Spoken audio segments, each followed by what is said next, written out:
Welcome back to the Stickers and Scuffs podcast, everybody. Cam K here, Graydon Bunn, and we've got a brand new special guest this week. It's his first appearance on the show. We're actually doing pretty good for Quick Wick Superstock racers because now we got our second competitor in the Quick Wick Superstock series, driver of the beautiful 28 Stewart's APC.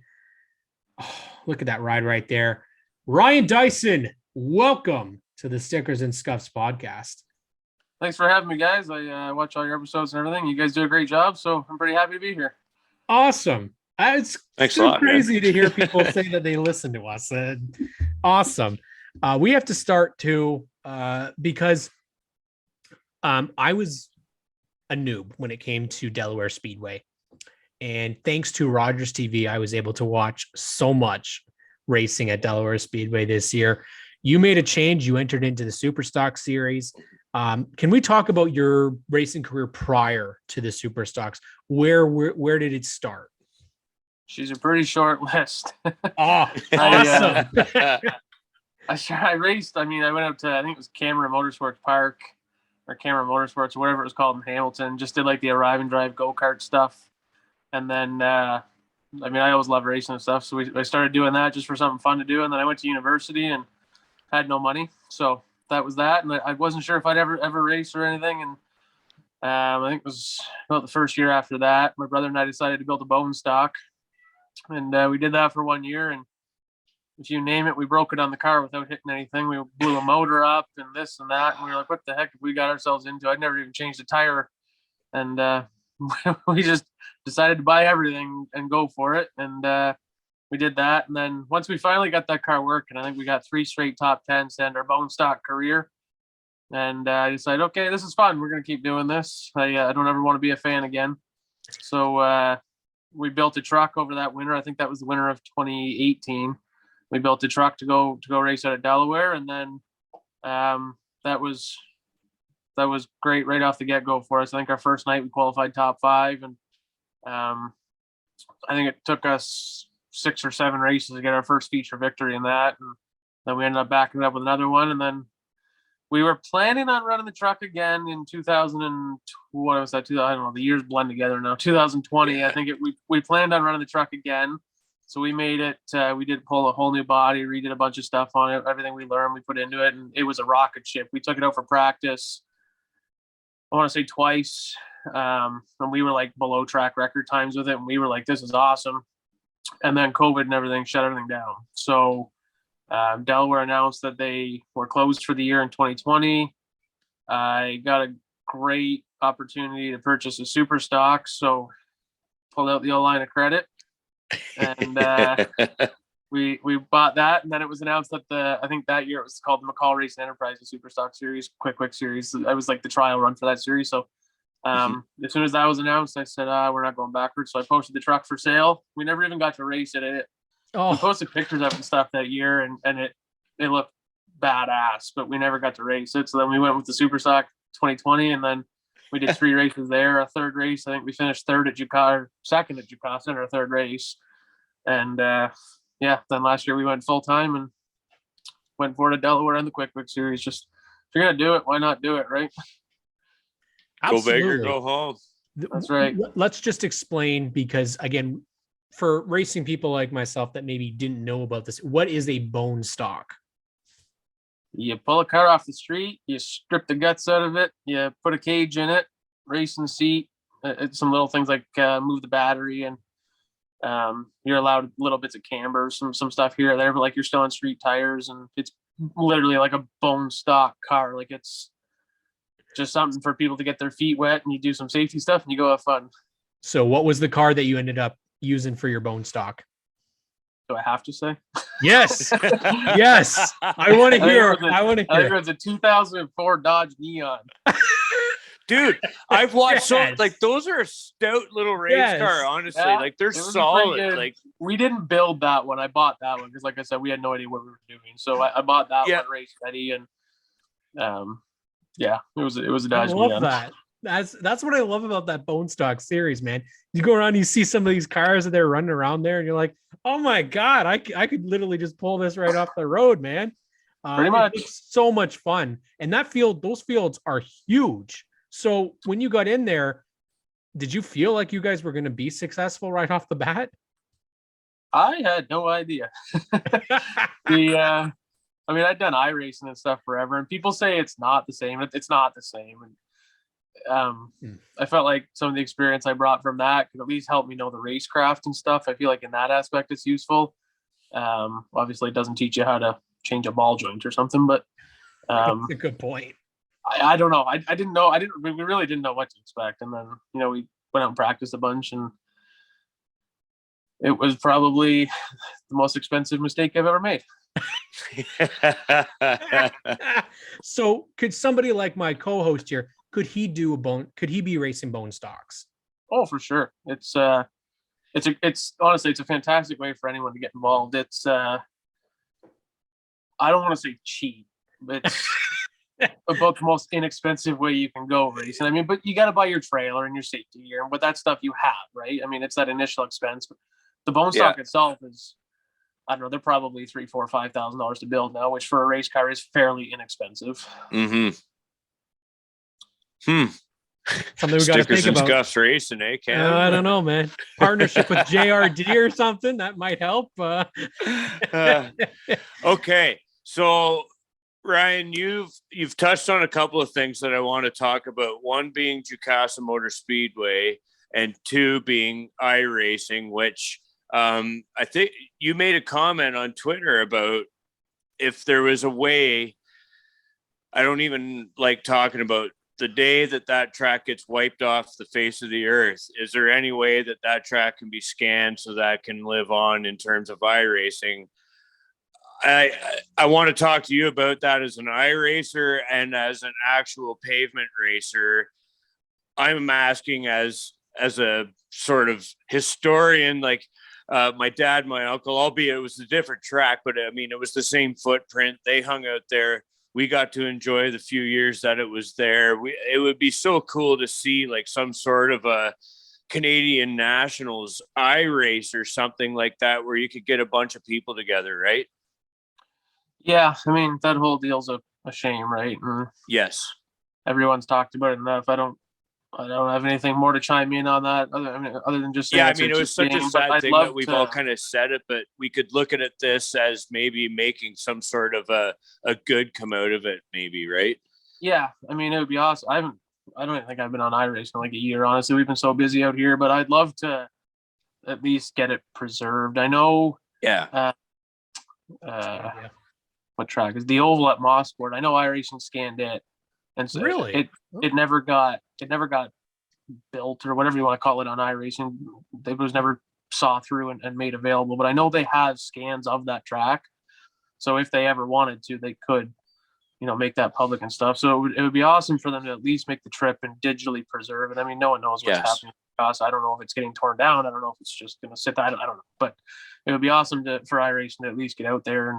And yeah, I did tweet that, and tag Dale Jr. and a bunch of people. And Kenny Wallace actually liked the tweet. So you just got to get some of those people to, I don't know, somehow, some way, it would definitely be awesome to get it digitally preserved. I only ever got to race there once in real life, and boy, I really wish we could go back because we found some instant success there that I guess I'll keep that set up. Yeah. Who knows? Delaware's going to be nice and smooth like Jukasa was. Maybe I can pull something from that next year. He transitions so well, doesn't he, Graydon? We don't even need to lead the conversation. He goes straight into talking about the renovations at Delaware. We had Jamie Maudsley on a couple of weeks ago, and we definitely wanted. He was wearing my hoodie. Yes, he was. That's right. He was repping the Dyson, and I was going to mention it, and then we ran out of time. But yeah, it was. He talked about, and he's nervous. He's nervous about how it's going to drive. I've got to ask, as somebody that's driven on it, do you have the same anxiety around potentially being different, especially when we've seen longtime racing fans? We know what happened to Bristol, and Bristol's never been the same. It's a polarizing thing when you mess with the track. At least they didn't reconfigure. Bristol, they reconfigured, and that's what ruined it. Delaware, they left it alone. it needed to be done as much as we didn't want it done or whatever. I mean, it needed to be done. It was just, I personally feel like it was just a matter of time until the asphalt started breaking up and causing issues. Mm-hmm. I mean, it hadn't, parts of it, I don't think had been paved since the 60s. So, God. yeah, it needed to be done. Obviously, as you saw that last race we ran there, we had our ducks all in a line on that old surface, and especially off of turn 2, in my opinion, best corner in all of motorsports in Ontario. Coming up off that hill, the concrete patch and stuff, which the concrete patch is now gone. Yes, I'm very, very nervous. I'm also excited. I think anytime you do something like that, you're going to bring a lot more fans out, a lot more drivers out. Mm-hmm. But yeah, I'm a little worried that our setup book is going to need to be run through the shredder. Yeah. I don't know. I honestly, though, when I said a few minutes ago about the Jukasa notes and if that stuff can translate, I honestly think, in terms of springs and shocks and stuff, I kind of wonder if it actually might help us. So I'm optimistic. It's, in any way you look at it, I think it's for the better. It needed to be done. It's awesome to see that kind of investment put into the track. It's going to be nice not to bottom the chassis out off of turn 4, but yeah, I'm very excited. But obviously, there is that little bit of nervousness, and a lot of that nervousness, I think, is for selfish reasons and how good that we had that figured out in the car towards the end of the season. Yeah, you did all right. Speak to your success. You knocked down a couple of wins, and talk about that.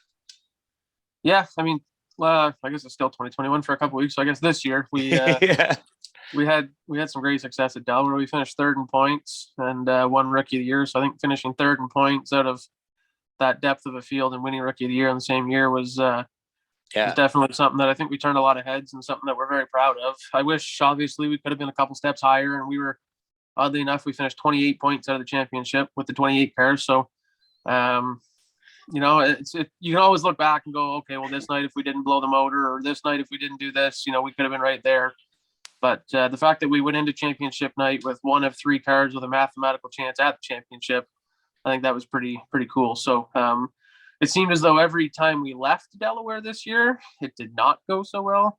Where was the first one? Peterborough. The practice got rained out, and we ended up putting way wrong size tires on. We were cruising around like 500-600 RPM under what we should have been. It was just brutal. We were just riding around. And then Flamborough, we went. That was the day after we had our wreck at Delaware. We worked all night overnight to get the car ready. We went there and then blew the motor in practice. Oh, so that sucked. And then Sunset was the first race on the new motor, and I guess we didn't get all the air of the lines and stuff, and we ended up overheating the brand new motor. Not overheating; it was getting hot, so we stopped. But we ended up having some overheating issues at Sunset. No one to quit. Yeah, that's an expensive thing to push the limits on. So we decided not to. So yeah, those are the 3 times we left Delaware this year, and none of them went well. So I'm excited to see the schedule for this year and see if we can at least put some of the things we learned into motion next year on tour. Well, it's one of the things that I think became a must watch, and that was the Superstock series. I can't explain enough how good the racing was in it. We were lucky enough, actually, because Sunset with the Pinty series, we weren't expecting to see the Superstocks there, but because I guess that they had been rained out the night before, they ended up racing that day, and it was our first experience seeing them. I can't remember, you were at the one with the Pinty's races? No, that we actually talked with the night before when they announced that it was moved. We almost went up and drove up and used it as a practice for the quick race, but it just was too rushed for us. And I was so disappointed because I was waiting to see. I remember telling this guy, I was like, oh my God, the Superstocks you're gonna see. I'm gonna tell you my favorite car when it comes out. And Davenport walks by and his car comes by, and it's one of my favorites too, right? Davenport's car is beautiful. Deemersma's car is out there, and there's no 28 car. And I was devastated. So luckily, Delaware Speedway has weekly racing. Let's talk about that you were able to be featured on, quote, television. You had race broadcasts for racing at Delaware, is that something you've ever experienced before, having broadcast of your races? No, but I remember last year, I guess it was 2 years ago in 2020, when we did go on those 3 race tour alongside with the APC series. It was definitely cool. I know we had, fans weren't able to be there at that time, and it was definitely cool to be able to like go back and watch the race after. And I remember when we were on the front straightaway at Jukasa getting interviewed, you got to go back and watch it if you haven't. I don't remember it. I honestly don't. Like, I was just standing there like, what's going on? Like, where am I? What's happening? And so it was cool to be able to go back and watch it after, because I kind of blacked out. I was like, is this happening? Like, we shouldn't be here right now. But it's cool to be able to go back, and it's cool. Like, obviously fans or lots of family and stuff aren't able to make it to all the races. So, you have your hardcore fans and lots of supporters and stuff, and even sponsors. I know lots of our sponsors that couldn't make it to races wanted to be able to watch, and you can definitely show the dollar value there and stuff, and that really helps in that aspect too. Well, you have some great partners on your car, and I can't believe I get to say this, because not a lot of other competitors have this, but you are one of our only guests that has a YouTube channel for your team, and you guys you almost, it's like a blog. You blog your progress, you blog your weekends. That's an amazing way to showcase your race. You showcase your sponsors, and it doesn't seem like that's something a lot of teams are doing. Yeah, that's you awesome. Came up with this idea to do that. We like the Hunt the Front guys on YouTube. They're down in the States, and they do a similar thing with their vlog and stuff, and they've gotten huge. I think they just hit 100,000 subscribers on YouTube, which, we kind of wanted to base a little bit of our stuff off of that, and I'll give them the credit for that. And we wanted to bring some more of the stuff. We've done a lot of stuff in the past. Like, I work in that industry and stuff too, so it just naturally makes sense for us to be able to do that kind of stuff. And then we tested it. We're like, okay, let's do this. We had the idea. We wanted to do it a couple of years ago. We just never did. And then when we finally started doing it, some of the sponsors and stuff started noticing. So now it's a thing that I have to keep doing. Do you enjoy doing it? Oh yeah. I mean, a lot of people, and this isn't anyone's fault, this isn't a jab at anyone, this is just, a lot of people have absolutely no idea what it takes to make a program work and to be able to even just get to the track every week. And last year, or no, it's still this year, we raced every single weekend from July 2nd to September 26th. I think we have one off week. Nice. But when you're racing that much, there is no off week. We use that off week to pull some stuff apart and check some stuff. So we raced every single week, and that takes a massive toll. And it takes a lot of money and a lot of financials and a lot of things to make that happen. So I like being able to show that side of stuff.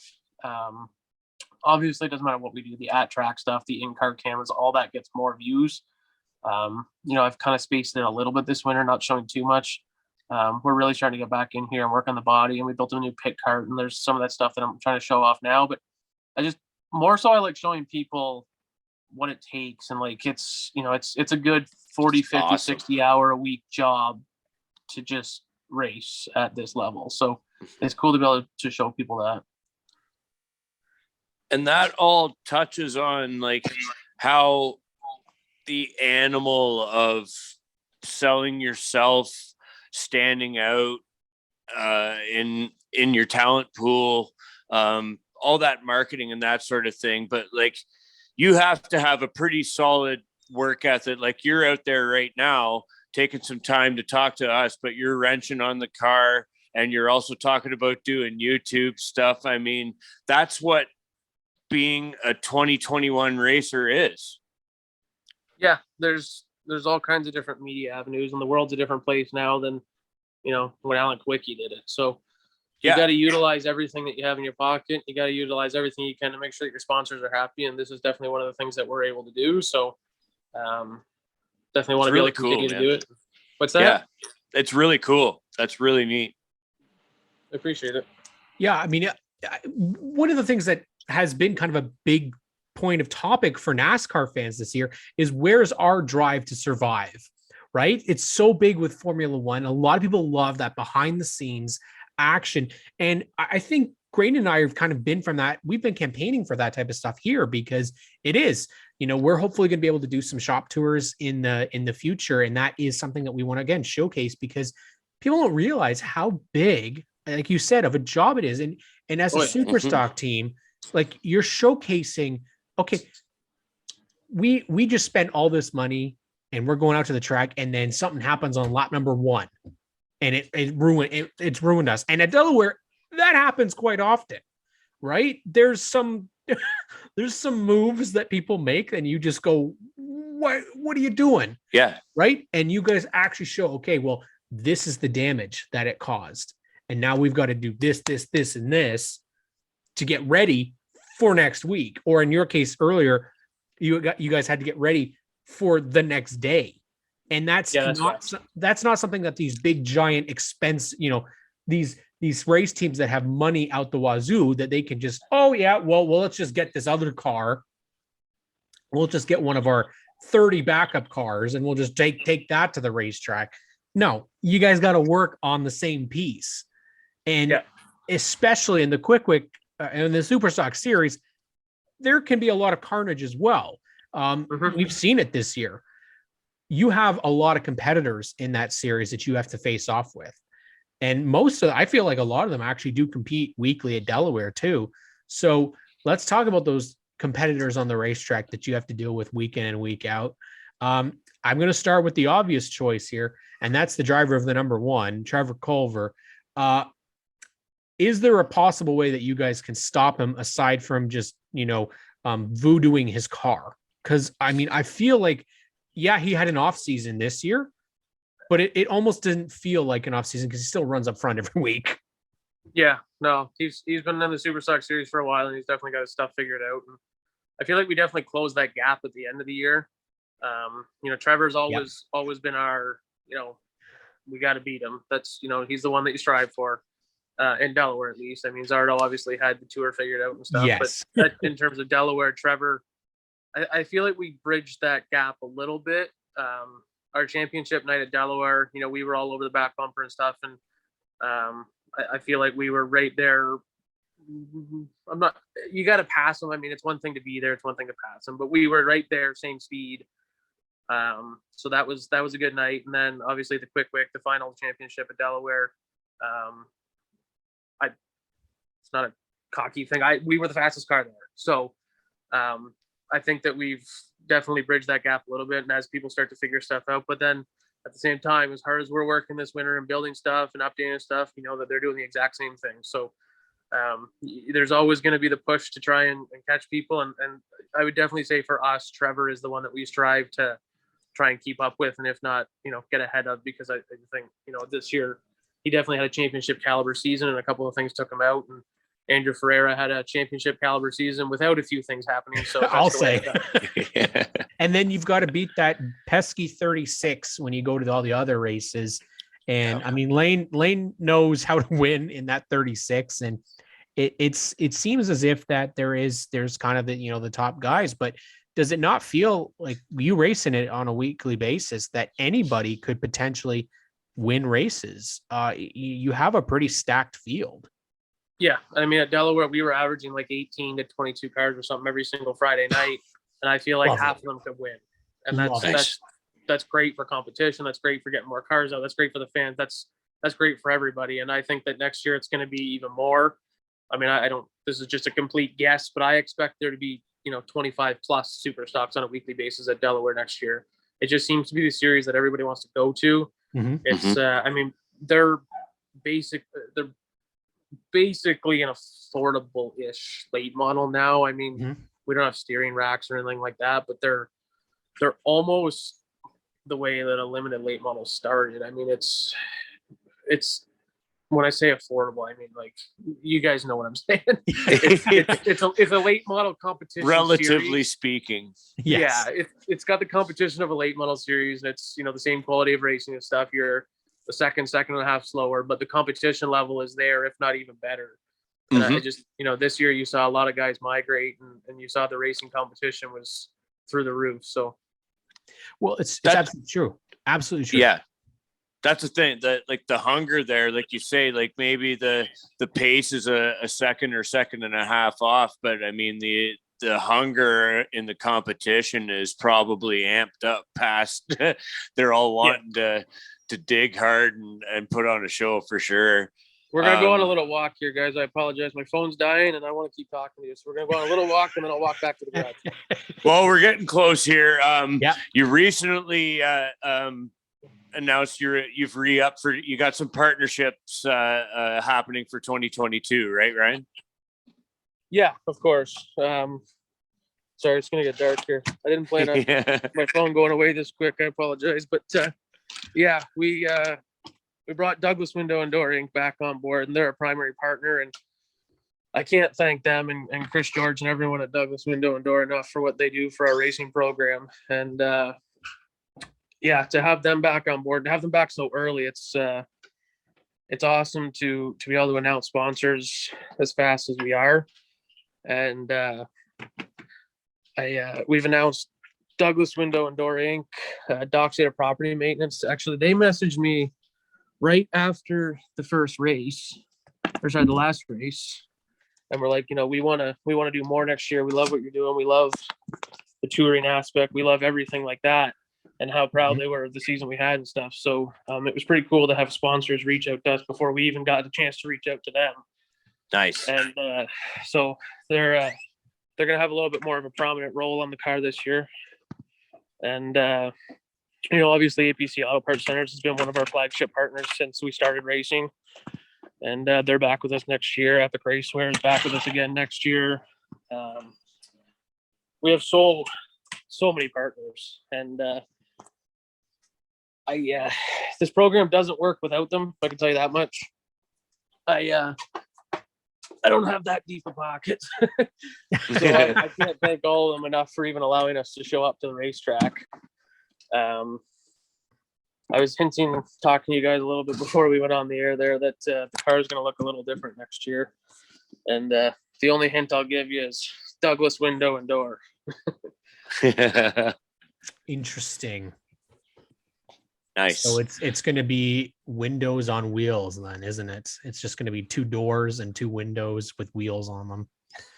It'll be smooth as glass. Smooth as glass. There you go. Smooth glass. I might have to use that. Yeah, there you go. It's a tagline right there. Just credit Grade and Bun right there. But it's interesting because you mentioned about this, that it is a relatively it's cheaper than other forms of racing, and you get names like Doug Stewart and Pete Vanderwist that are coming in to race super stocks. That just doesn't happen. You don't just get veterans coming to race because it's just, that they want to go racing again. It's also because it's a viable option, and you have names, legendary names like that competing weekly in your racing series. You got names like Kevin Trevelyan, who will race anything as long as it's got wheels on it, and he'll race in a Walmart parking lot if it's available for him. It has such a good build of young racers coming up and veteran racers, that your Davenports, your Frank Davies, that'll come around, run it no matter what. But where does Ryan Dyson see JRD Motorsports going in the future? Loaded question. I don't know.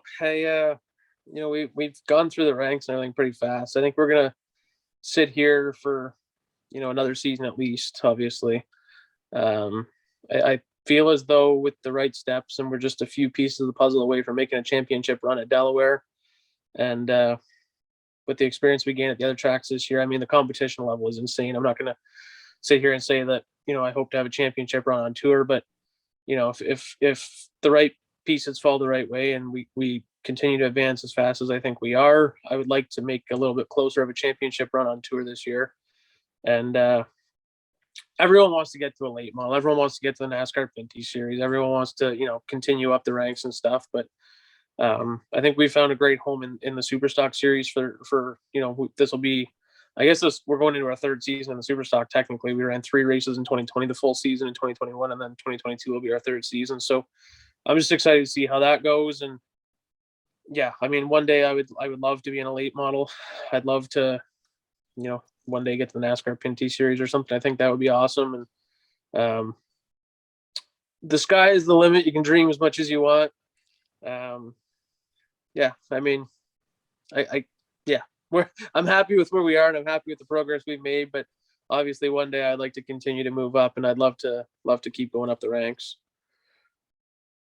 Well, man, I mean, like you say, you've kind of been trial by fire. You're moving up the ranks and building and fixing and racing these cars and learning as you go. So, I mean, putting some roots down and building a fan base and building on what you guys are doing. There's nothing wrong with that. And it'll be cool to see how it all turns out for you. Yeah. And, you know, I mean, obviously things like this and talking to you guys help and, you know, just exposure and making everything feel worthwhile and making us feel like we're doing a good job. And you know, it pushes you to want to do more. It pushes you to want to be better. And I wish we would have got a feature win this year. That was our goal, was to win Rookie of the Year at Delaware and to make all the races. Because if you make all the races, I mean, you put yourself in a legitimate chance at you know, success. So that was our goal this season. I think we exceeded those expectations. We got a heat race win at Delaware in the fast heat. I think the last 2 or 3 races we very easily could have won. I think the last race, the quick race at Delaware, we should have won, which I think is a great building point over the winter. And it's made us more hungry than ever. And we're putting a lot of work in. We're out here 2, 3, 4 nights a week and, you know, 6, 8, 10 hours on weekends, just trying to find stuff, pulling stuff apart. We built a new pit cart so that we can be more prepared. That night that we overheated the motor at Sunset on tour, we came down pit road under a caution. It was a lengthy caution. We were able to get the motor cooled down a bit. We went to refire the car and the battery was dead. So we ended up having to wait 10 laps to get a push from the push truck. We went 10 laps down. So when we built the pit cart, we went out, we bought another battery. We're going to keep it in there. We did some stuff like quick connects on the battery and everything so that in that situation, we might only lose 1 or 2 laps. And if we would have only lost 1 or 2 laps, we might have finished 5 or 6 positions better. So there's just one example of some of the little things you can do. And you know, when you're talking 5 or 6 points, that can make a big difference. We saw it was less than that to decide the championship. Yes, it was. So, it's just stuff like awesome. that we're thinking about. Yeah. I love hearing this. It's awesome. Yeah. You know, to hear somebody with that any motivation. little thing you can do to save any lap, like it all comes down to those single number points. I mean, it's cool hearing those stories, man. You're out there doing that stuff yourself to like physically like save the time down the road. And you've never heard of somebody being in trouble because they over prepared. Right. You can be underprepared and be screwed, but which I can give you an example of that too. Well, there we go. Let's hear it. Well, I'll tell you, the day that we at Flamebro, the day that we ended up blowing the motor, it didn't like shoot a rod through the bottom or anything, so we weren't sure that we did blow the motor. It just kept overheating really fast, and you know, we were having troubles getting the car started. And there's a few signs, but we ended up, you know, working all day right from the tech. We pulled into the track late because we worked all night. We pulled into the track, pulled the car out, went to get some motor heat and stuff in it, and it wouldn't fire. And we're like, oh great, here we go. And we finally got it fired, and it sounded like it was missing. And so anyways, we ended up having a bunch of people. I'd go down the list of all the teams that helped us. You know, Jim Nagy, Carson Nagy, all them, they were parked beside us, and they spent more time on our car than they did their car that day, just trying to help us get out. And I was running down the pits. McAllister ended up giving me a distributor cap and coil, and we tried all this different stuff. And I was running down the pits like a lunatic trying to find parts because we weren't. It's the first time we'd ever had something like that. And I'll tell you, I'm going to spend some money this winter and buy some spare parts and put them in the new pit cart, because I don't ever want to feel that helpless again. And I don't want to feel that like inexperienced is the only word that really probably makes sense. I don't want to feel like that again. I want to feel like a nuisance to the other teams. And I want to be that guy that has the parts in the pit cart that if someone needs something, I can say, yeah, sure, here you go. Go fix the car. So there's an example of the opposite where we weren't prepared. So I wonder where you'll get some auto parts. I wonder. That's the thing, though. Like auto parts centers. Those guys, every one of those guys, that list you're talking about, they'd rather beat your ass fair and square, or you beat them fair and square on the track, than to see you sit in the garage and watch them rolling past you. Yep. Racing's probably the only sport like that where you may want to make sure that you get your competition out there to the best of their ability, so that when you beat them, you know that you beat them fair and square, and it wasn't by fruition or like that. It's probably the only sport that I can think of that's really like that. Yeah, it's like the heavyweight title defender training the contender to like kick his ass. Well, I almost feel like we got some t-shirt quotes right there. That was pretty good stuff, Ryan. We want to thank you for coming on. I'm telling you, man, marketing gold is right here. We're just giving you the stuff to put on the t-shirts, right? But the chrome was my favorite decision that you guys made on the car. I will die on the hill with chrome wheels are the sexiest thing on a race car. I don't care. Cam's Chrome Hill. I friggin' love chrome wheels. So piece de resistance, and then the APC blue on there makes, or the Stewart's blue, basically blue everywhere. The blue and black, nice combination. I love it. We want to thank you for coming on, but you have a lot of social media that's for JRD Motorsports. So let's get that out there so people can follow you and follow your story. First off, I'll tell you that the car won't be black next year. Oh, forget it. It's over. I'm not watching it. Nope. No, I'm just kidding. Okay. Polka dots and yellow. It sounds pretty good. Oh, it's going to look pretty sharp. The design's there. I'm pretty excited about it. It won't be that blue either. But okay, I've said enough. All righty. I agree with the chrome wheels thing, though. We ended up using chrome wheels on tour and black wheels at our home track. And I think I might do that again next year. I might see if I can buy some more chromes. But anyways, just ship them to me if you don't want them. .ca. That's where you can find all our stuff, all our social media links on there. Rather than me rhyming off all our social media, go check us out on there. JRDmotorsports.ca. There's lots of links to all of our social media and everything on there. And we have some cool stuff. We constantly add stuff to the website, or schedule our results, paint schemes throughout the years. We got lots of stuff on there. So you can find us there. And I think we got Twitter, Instagram, Facebook, and YouTube. Obviously, YouTube with the vlog. If you go to the vlog and watch it, please hit the subscribe button. I want to see if we can get to 200 likes before the 200 subscribers before the season, or even more. I think in our last video, I said if we get to 250 before the season, we'll do a big giveaway of sorts. So,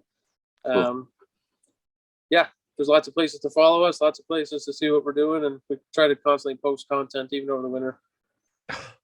Sounds nice. Great. Yeah, it's a great website. I mean, I just for a bit of the show prep, and it's a really nice website, folks. So definitely go check Ryan out. And definitely leave a subscribe for him. While you're at it, why not subscribe to Stickers and Scuffs if you haven't already? We would like to get to 200 too and beat Ryan. That would be great. The race is on. Let's do it.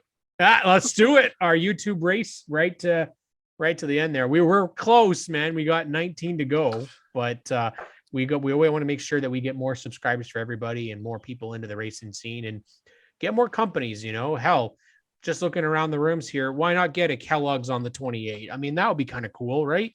Just any opportunity would be awesome. Make sure you guys go and check out Ryan Dyson. If not online, check him out the track next year. Definitely get a look on that number 28, rocking up the standings and the results at Delaware Speedway and maybe across Ontario as well for the Quick Wick Super Stocks. Ryan Dyson, thank you so much for coming on the Stickers and Scuffs podcast. Thank you, guys. I appreciate it. Hopefully we can do it again sometime. It's been fun. We can sit here and talk all night. We really could, and we have. We'll definitely do it, and we'll definitely make sure we get to do it at the track next year as well. Yeah, for sure. Thanks, guys.